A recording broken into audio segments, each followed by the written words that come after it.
This video is made possible by the following mad lads. All their awesome gear they supplied to me can be checked out in the description below. Hey guys, I'm a little bit hungover, so I probably shouldn't be doing a video in VR, boy here. And welcome back to Assetto Corsa for another video. Now you lot might remember that a few months ago I took the Porsche 919 Evo up Pikes Peak to try and break the real-life record. And I ended up managing it. I set a time of a 7 minutes 50.6, at least I think it was. But of course, you know me, I'm always looking for new stupid video ideas, so I was wondering, could an F1 car go up faster? The car that I picked for this foolish endeavour is the RSS Formula Hybrid, the 2019 version, which as you guys can probably guess by the amount of content I've done on it so far, I'm very much enjoying at the moment. And because my boy Lando Norris is a fellow degenerate sim racing streamer, I thought it'd be nice to try and take his McLaren to the top of Pikes Peak, so here it is. Now I'm not going to go over all the facts and figures between the two cars because I could be here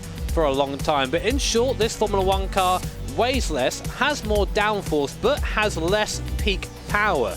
I also find that again the bumps on this Pikes Peak road, this is not a flat road by any example, very much disturb the F1 car, and even with a raised ride height and softer springs I'm still struggling to get round parts of the course. As always, I'm going to pop on my VR headset and try not to throw up, given that, as I said earlier, a little bit hungover still at the moment. And we're going to see how fast I can get to the top of the Pikes Peak hill climb in this Formula 1 car. So as is tradition, we start at the bottom of the hill climb inside our fake McLaren F1 car.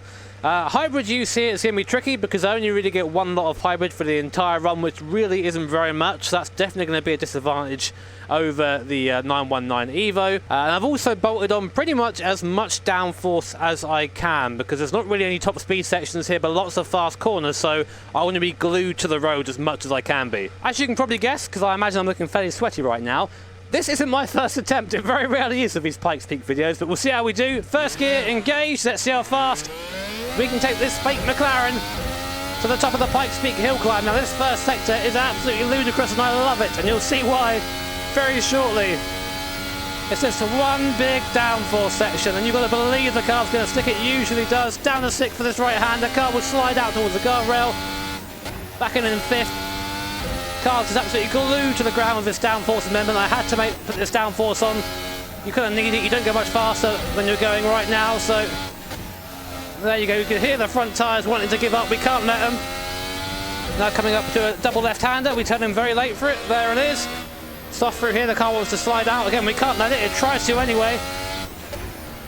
Car in medium speed is quite a lot scarier than it is at high speed. Now we get a little bit of a respite. DRS open. A little bit of a straight up here. DRS close again.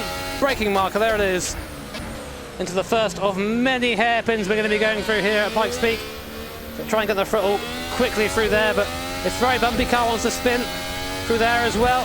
Flat through this left-hander and DRS at the far engine. There it is. And then brake heavily for this left-hander. It's medium speed. The car wants to try and get away from you again. Be kind to it and it won't. You can go flat all the way through this section until you get to this left-hander, and then it's heavy on the brakes. Guess what? It's another hairpin. Easy through there, easy. And now back on the power again. Bit of an awkward left-hander here for us to go through.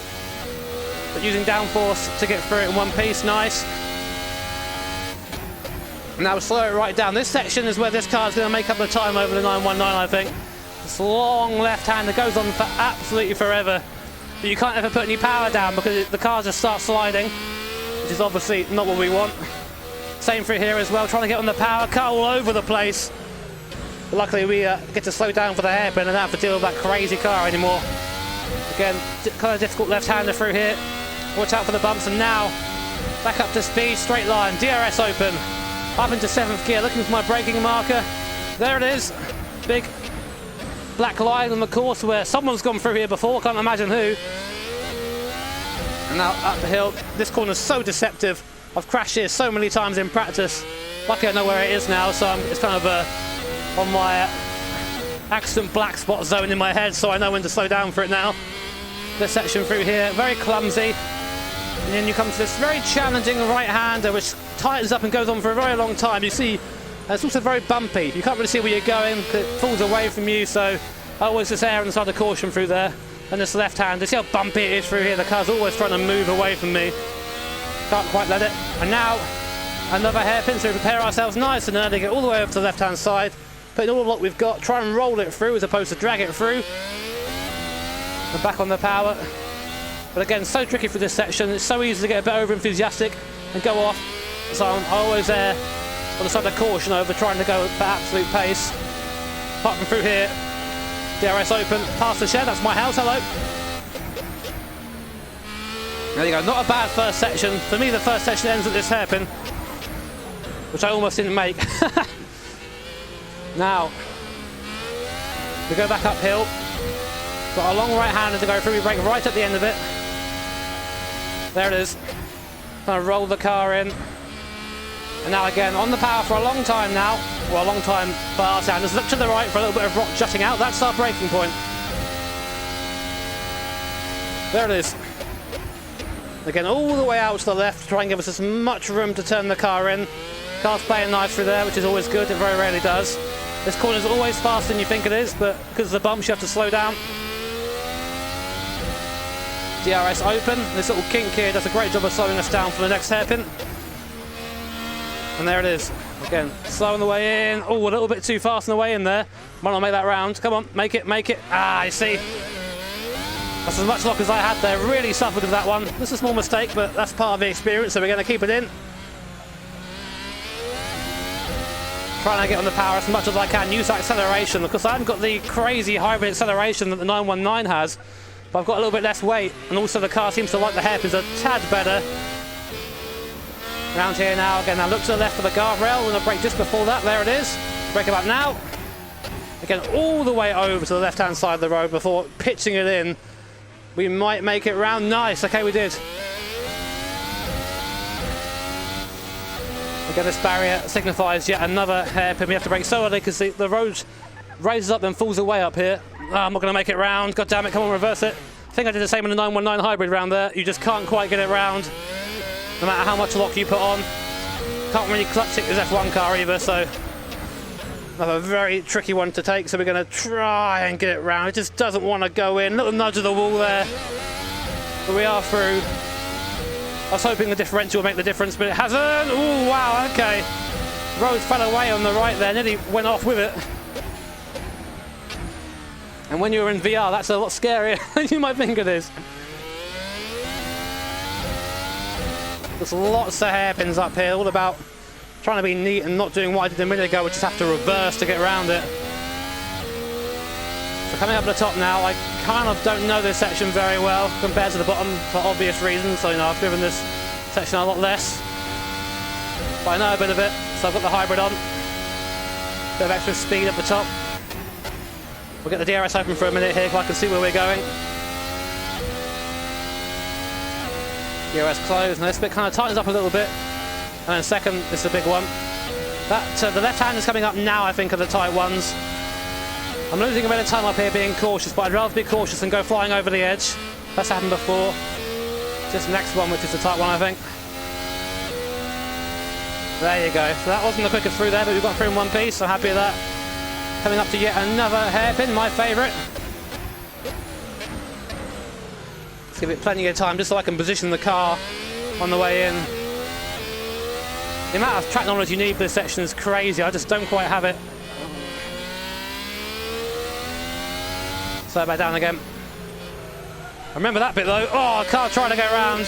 I didn't quite let it. Oh man, this bit's so bumpy. Right, we've got a bit of a section now. Get a DRS open. Bit of a run down here.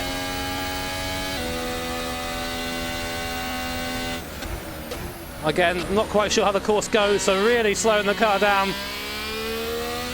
I know he's got a hairpin coming up here though. Always difficult to spot. There it is. We're getting right close to the end now. What are we on? We're on 7:16. There's a chance we can get underneath the 919 if we're quick on this last section. I know it's a bit deceptive. There it is. Easy, easy. This is our last little bit of hybrid for the end. Flat left-hander here, pretty much. Keep it pinned. And across the line! I missed the line, but it was like a 7:30 something. I missed the line. It was faster. I think it was about a 7:38 or a 7:39. I'll pop it on screen as to what it was right now as I make my way down the hill. But my God, driving in this thing around Pikes Peak is so... I'm sweaty. Like, it's so difficult. You have to know when the car is going to stick and then know when it isn't going to stick. And unfortunately on these bumpy roads, that can be just at any point it can just decide to break loose and you've got to be quick to gather it back up again. But that was a lot of fun. Faster than the 919 Evo, even with a reverse as well. Although I think I had the same thing on my run in the 919 Evo. But anyway guys, if you did enjoy the video, no matter how stupid it was, my voice is starting to go now a little bit, make sure to hit that like button. If you really enjoyed it, hit subscribe and the bell notification icon, because that way you'll be made notified of future videos like this and future streams. Thank you so much as always to my patrons and to my sponsors. Take care, have an awesome day. I'll see you all next time.